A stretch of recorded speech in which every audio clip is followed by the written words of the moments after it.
Hello everyone, today we will talk about toxic shock syndrome. So what is toxic shock syndrome? It's a rare toxin-mediated life-threatening acute condition which is caused by toxin-producing strains of Streptococcus pyogenes and Staphylococcus aureus. These bacterial strains produce superantigenic exotoxins which trigger massive cytokine release and cause endothelial cell wall damage, which lead to capillary leak syndrome and end organ damage.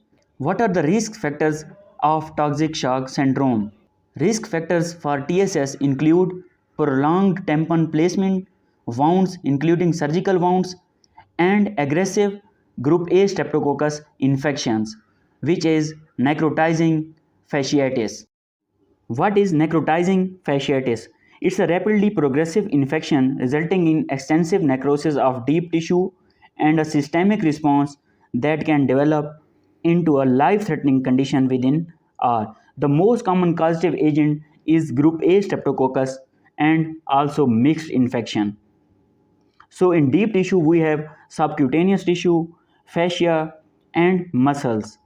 TSS initially presents with flu-like prodromal symptoms followed by rapidly by symptoms of a systemic inflammatory response syndrome which may progress to shock and multiple organ failure.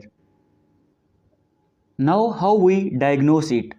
So first of all, we have end organ dysfunction and positive cultures.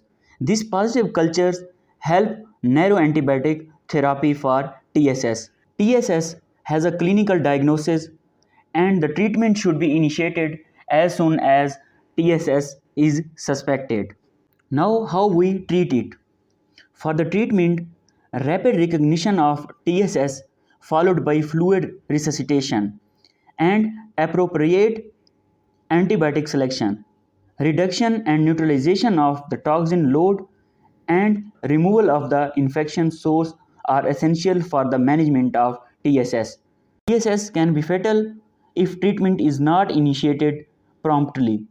The streptococcal TSS has a mortality rate of 30 to 80%.